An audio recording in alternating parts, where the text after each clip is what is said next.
Hey, what's up, and welcome to this episode of EST, the podcast for established church leaders by established church leaders. My name is Josh. My name is Sim, and I love America. I do love America. Happy, at the time of the airing, happy 4th to you, a little after the 4th, but I'm sure it's great. Yeah, assuming the team sticks to what I think the podcast schedule will be, this should air. Because sometimes they tweak things. It's somewhere around July 4th. And I hope your barbecues are good and the hot dogs are delicious. Let me ask you this. What is your favorite patriotic holiday? Which one is your favorite? Is it the 4th? I mean, is that the go-to, or is there some debate? Is there some room for debate on this one? Yeah, in terms of all of the holidays around government, military, or patriotism. Yeah, I mean, Memorial Day is very it's a hard sort of thing, right? The older I get, the harder it gets, just knowing what it really means. It's not just a holiday weekend. So I can't say that's my favorite, although it's one that is important to me. But I'd say July 4th. I think that'd be a lot. I think a lot of people would say July 4th. It's our independence, man. It's hard to beat. This is the one where we became us. So I like it. I love it. So 1776. Let's go. Let's do it. All right. Tell them about our sponsors, and then I'm going to ask you what your favorite stuff to do is on July 4th. And that'll get us into, patriotism in the church and leading through a lot of that. How do we think about it, and how ought others to think about it?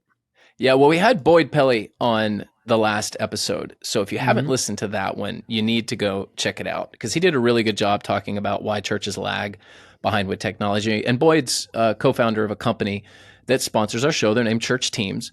They do church management software, and they do it very well. They offer a variety of services at really good price points. And they've got a free offer. So est.church is the place to go get that free offer.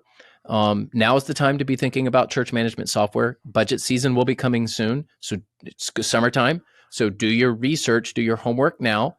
And Boyd and his team would be glad to talk to you about what they have to offer. So est.church is where you can go to get the free stuff. So go check it out. Yeah.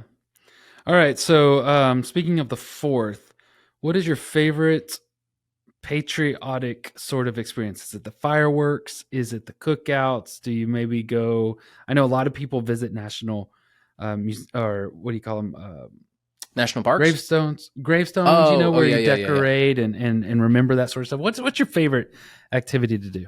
So we live in Florida.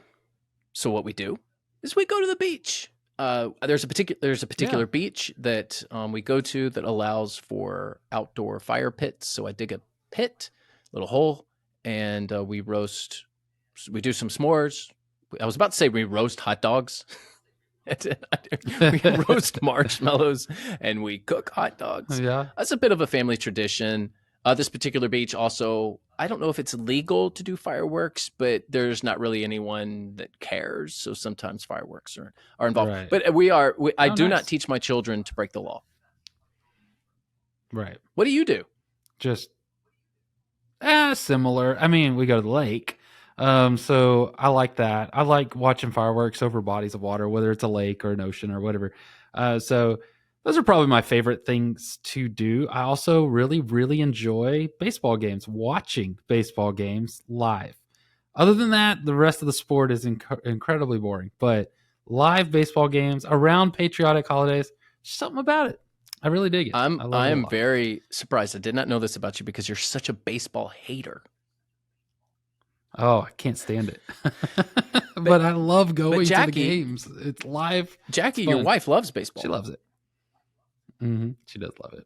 Love it.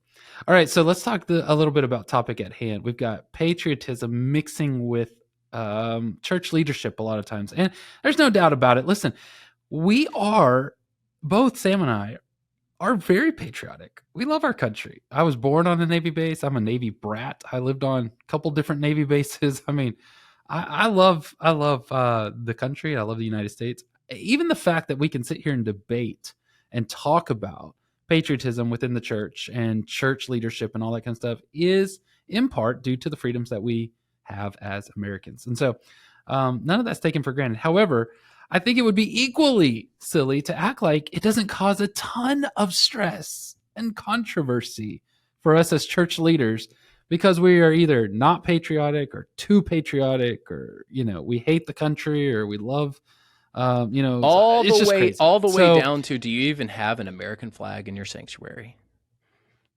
right. I mean, you and I both talked about a church one time that had an American flag in the sanctuary, and all the countries in which they had planted churches in. And they got in a controversy because the American flag was not slightly higher lifted than the other flags. They were just flags lifted around the church. So let's talk about it. You've got a couple of breakdowns there in which we can break this topic down into a little bit more sizable Yeah, things. let's start What do with you got? patriotic services. And I would love to get your take on this. And I think we've talked about this a few years ago at this point, so good to Probably. refresh Yeah. everybody. I am okay with patriotic services. I don't mind saying the Pledge of Allegiance at VBS, if that's what you still do.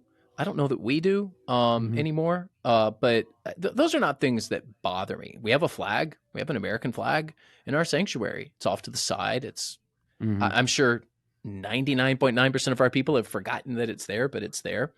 But I do believe it can get into the world of overkill to the point where, are we worshiping our country or are we worshiping Jesus? So for some, the critique is valid. Although I would say most churches probably fall somewhere along the spectrum that is safe and good and frankly positive.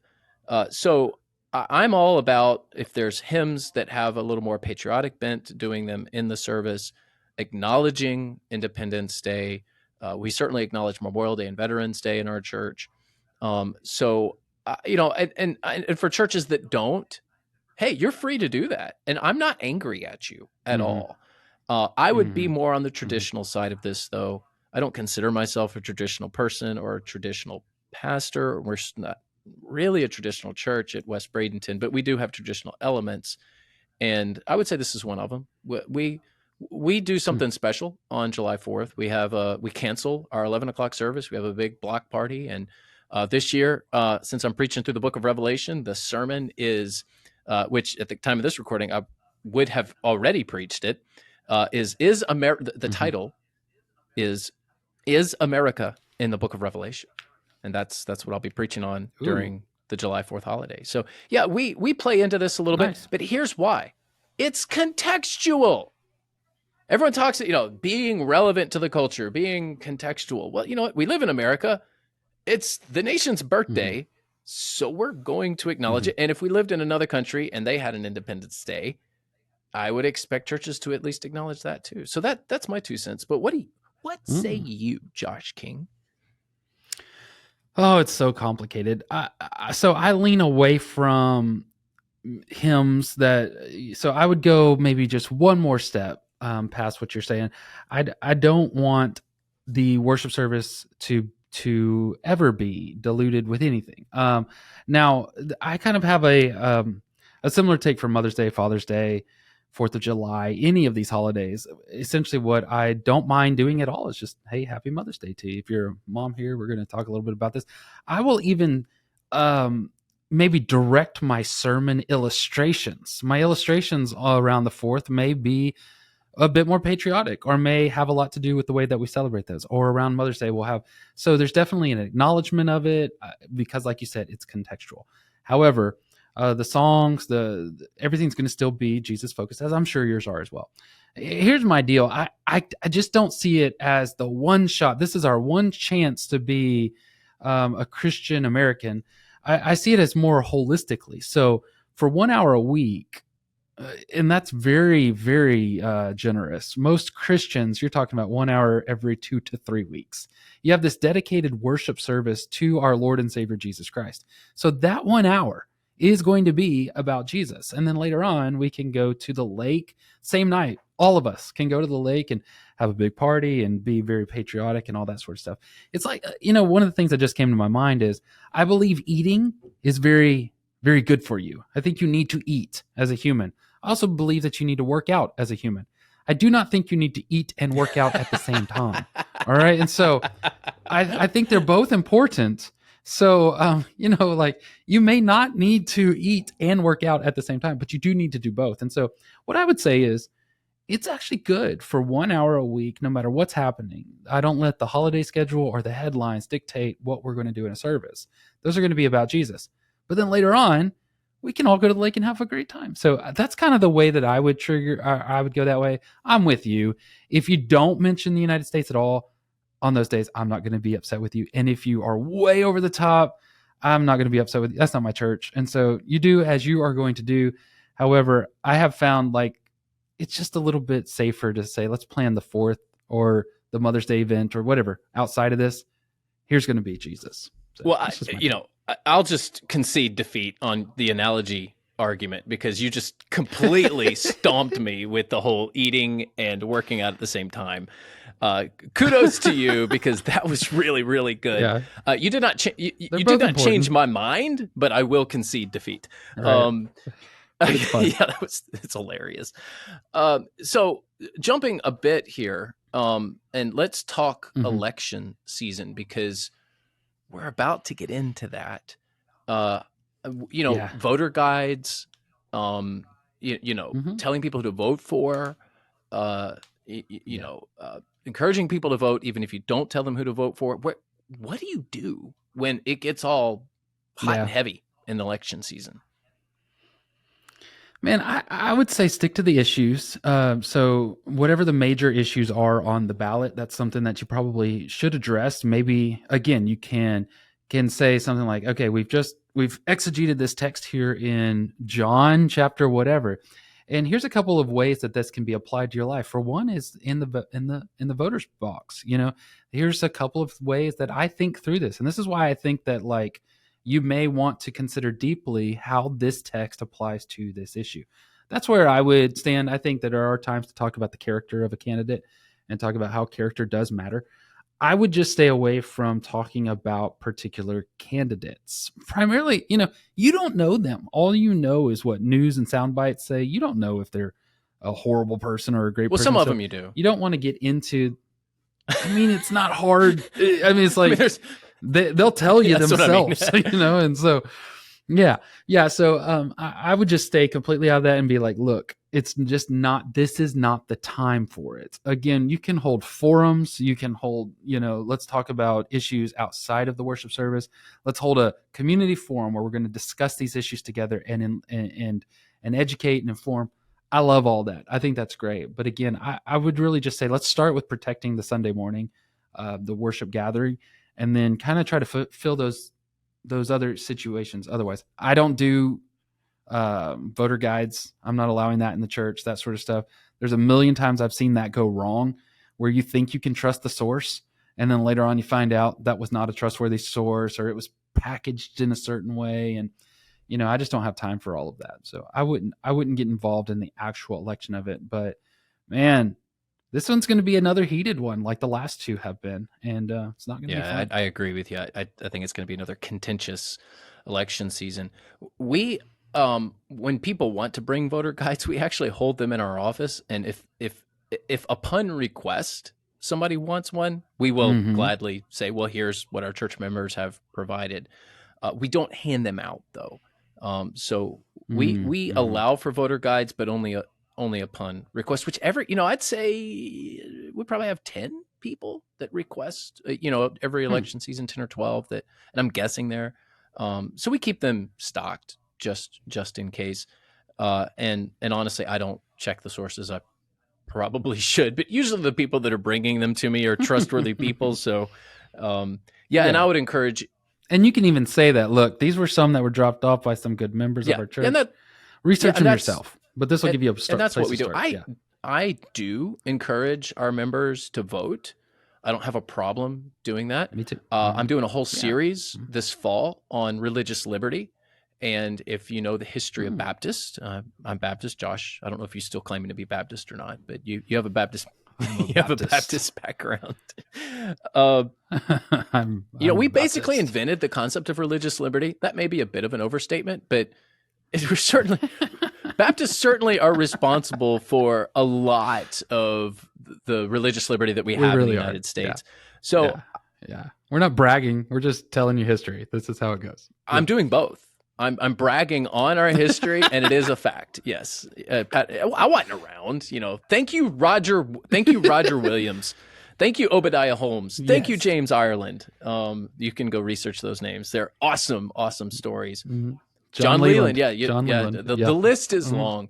The Danbury Baptist Mhm. Association was who uh, was the exchange with Thomas Jefferson and the whole idea of separation of church and state. Yeah. Danbury Baptist It's true. Association.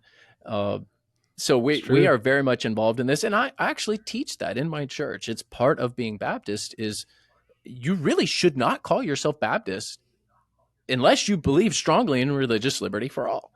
Um, so It's true. it's It's a part of who principle. we are. So I do teach that. I do not tell people who to vote for in terms of individuals. Mhm. There's people that want me to, there's people that have asked me to. I just don't do it because the one time I do it, that person, I'm going to have it all figured out, and that person's going to go and do something stupid the very next day, and I'm going to look like a fool. So I just avoid, Mhm. and I don't. Tell me how you feel about this. The pastor that says, I'm doing this endorsement personally, but not as the pastor of my church. Yeah. Whatever, dude. Yeah. Everyone, you can't make that distinction.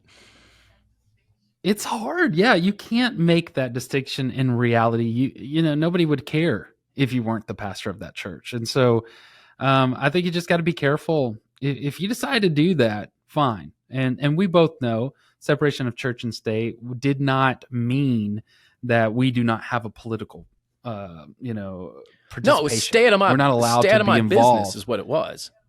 Yes, stay out of our church, and then we will be politically as active as we need to be. But yeah, I don't endorse candidates. I've had candidates want to get an endorsement, members that want to kind of have that sort of endorsement. And when it comes to local elections, which I know we're going to talk about that here in a minute, um, I'm in favor of helping and participating and that sort of stuff on a local level. But when you start getting into here's what I would say: you got to think deeply about issues versus candidates versus parties. The more you can stick to issues where you have a vote and we're talking about a topic, the better. Okay. When you start talking about candidates, you better know that person really well. And when you start talking about parties and endorsing an entire party, that's just a recipe for disaster. You can't endorse an entire party. There's no monolithic party. Even their planks on their platforms are not often consistent. So you just need to kind of know that it's not the same thing as like having a favorite sports team. It's there's different planks on the party, and so you really need to kind of understand that platform. All right, last part of this is local politics Mm-hmm. and the church's Mm-hmm. involvement Yeah. in local politics, because I think it was Tip O'Neill who came up with the phrase all politics is local. And that's really where It was smart. I could be wrong about that. I'm sure some political historian's gonna or political science major is gonna correct me on that, and that's fine. I don't really know. I just know what I Yeah. read. So I do think it's important for churches to be involved in the local system without endorsing individuals. Mm-hmm. Um, if you have a major initiative, a ballot initiative or something like that in your community, I think the church needs to speak into that. I think that the church needs to have influence in what's happening at the Mm-hmm. local level. Mm-hmm. We've had several local things here that, some were rather benign, like a half-cent tax to increase the park system. Um, I don't Mm-hmm. know that the church needs to have a particular take on that, although if I remember right, it was overwhelmingly supported by our local community. So there are certain things like that, but there's also other things that may affect the church. A change to Mm-hmm. the way real estate occurs, or your church property or something like that. Eminent domain is a very real thing. Church Answers is helping a church in the Upper Midwest. The local government just came in and took the parking lot and said we're going to use this for the local park, and it became a major Mm-hmm. issue.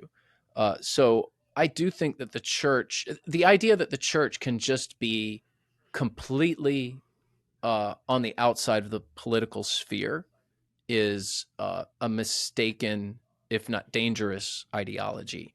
In order for you Yeah. to do well as a church and really to do kingdom work, you need to be involved in the political system. Yeah. Yeah. I would just say that, like, okay, so the pastor has a voice, the church leader individual has a voice.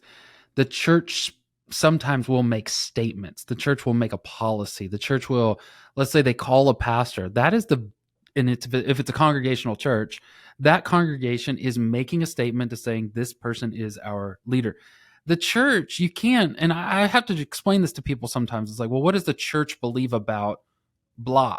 And I'm like, we don't have, I don't know. There's 1,300 of them. What, how do I know what they all believe about the, and trying to help people go, like, some people want to push back on like my politics, and I'm like, yeah, well, let me push back a little bit on your theology. Okay, so the church is individuals, and the church, I can't stand and pretend to speak for 1,300 individuals. I can't do that. And so, and the truly politically savvy people don't want me to. Listen, that you don't want me to get involved in that sort of stuff. You want me to stay out of the fray and to speak to issues, not to candidacies or to platforms. I'll tell you something else. I just really strongly encourage our people to be involved in local politics, to run for office, to run for judge and justice of the peace and local representatives and do that sort of stuff, run for mayor. I think that stuff's great. I want people who are sitting under biblical teaching every week, leading and making decisions and accountable to their church members. I want that. At the same time, I'm not going to get involved in the platforming of a candidate. The other thing that I often think is funny is sometimes churches will sit around and moan and groan about the way that their city or their school board is going. When you look at local elections, there's a good number of churches that could just outvote the city if they wanted to. I mean, there's just more people. You would be shocked at how few people vote in local elections. They just don't. They don't show up and they don't vote in these local elections. So I was on staff at a church one time. We were running about 800 in a large suburb of DFW. And the pastor just one time pointed at the associate pastor, and he says, "If we wanted to run Larry for mayor, we probably could and get him, because he just noticed less people voted for mayor than attend our church on a Sunday morning." And so, I would say get involved in local elections, get involved in politics, get involved in that sort.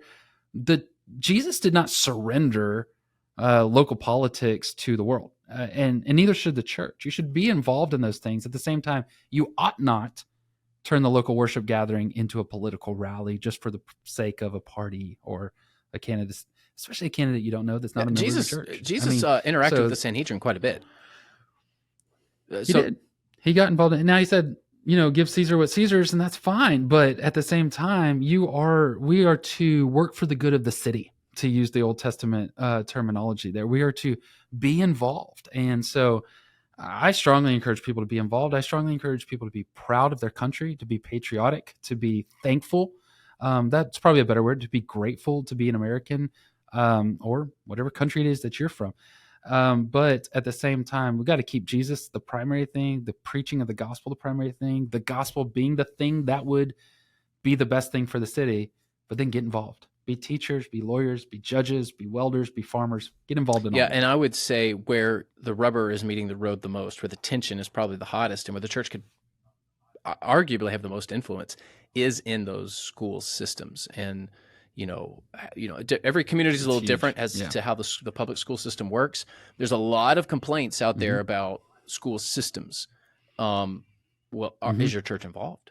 Just like you said, if you dig down into how many people actually voted, a lot of churches could outvote the entire community if they would just be active in that. So I think that's a really, really good point. And I'll just add here at the end of this episode that when you're talking local politics, I think, school systems is probably where most of the controversy is going to be. And if churches aren't going to be involved, you're just going to concede defeat.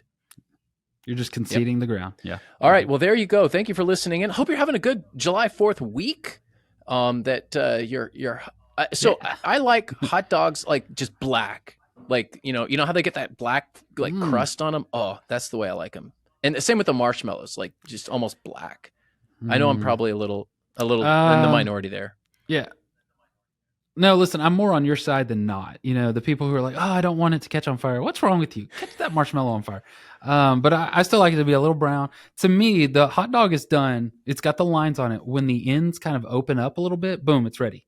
That's how you know when those ends open up. The hot dog is ready to go. You're cooking So you're cooking the fancy hot dogs. I'm with you. Yeah, those Hebrew national ones or whatever. They're really good. All right, well go roast some hot dogs for us, and thank you again for tuning in. Also, check out Church Answers University. We're still offering these scholarships. I know I mentioned that on the last episode. I would encourage you to email Matt, M-A-T-T, at churchanswers.com if you want to take advantage of this half off scholarship. Yes, that's right, 50% off. It's a $750 value. So you can go through Church Answers University, get a certificate in Christian ministry or in women's discipleship. And you can find out more about the classes and what we do at churchanswers.university. But if you want this special offer available to you podcast listeners, email Matt, M-A-T-T, at churchanswers.com. And not only does Church Answers University have, the self-paced coursework, all of your books are included as well in that price. So good time to go take advantage of the offer. You cannot beat that. So make sure that you participate in it. And thank you so much for listening to the show this week. We would love to interact with you online. You can find our personal handles at Sam Rayner and at Joe Wiki. And we would love to just kind of chat with you. Make sure that you're following us. We'll follow you back. Have a great week.